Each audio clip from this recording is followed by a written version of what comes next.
pessoal, nossa aula hoje é sobre o Teorema de Pitágoras, certo? Lembrando que o Teorema de Pitágoras, ele pode ser usado em qualquer triângulo retângulo. Paula, me lembra o que é um triângulo retângulo? Olha só, um triângulo retângulo é aquele que dentro daquele triângulo tem um ângulo de 90 graus, certo?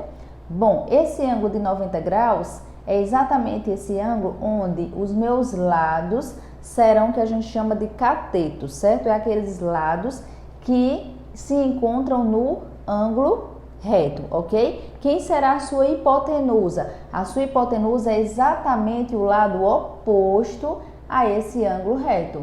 Então, a sua hipotenusa, que é o lado, ele é exatamente o lado oposto ao ângulo reto, certo? E aqueles lados que se encontram com o ângulo reto, a gente chama de cateto, ok? Bom, na matemática, para ficar mais fácil, a gente chama essas hipotenusa e os catetos de letras, certo? Letras minúsculas, ok?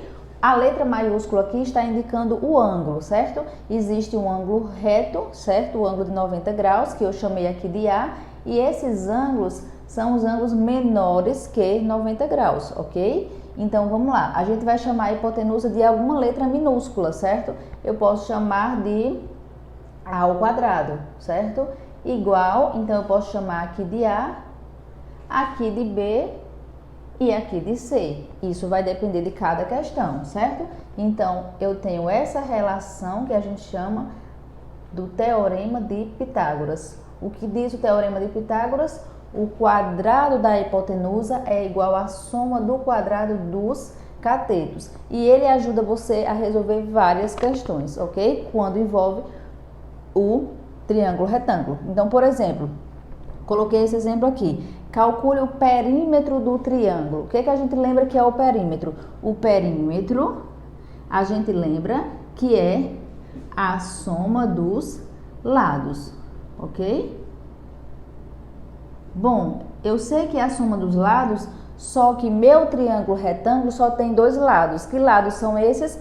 O lado que tem 12 metros, ele se encontra com o meu ângulo reto. E o 9 também se encontra com o ângulo reto. Logo, eles são os catetos. O que é que está me faltando? A hipotenusa. Então, eu vou chamar aqui a hipotenusa de x, por exemplo, certo? Você pode chamar de qualquer variável. Chamei de x porque é aquela variável que se mais usa na matemática. Então, eu sei que pelo Teorema de Pitágoras, x ao quadrado é igual a 12 ao quadrado mais 9 ao quadrado.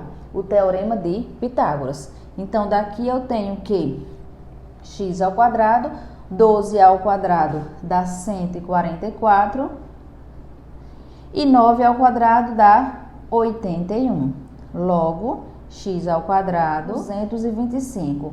Vou encontrar a raiz, não é isso? Porque eu vou aplicar, ó, a raiz dos dois membros, ok? Quando eu aplico essa raiz, aqui eu simplifico e a raiz de 225 é 25.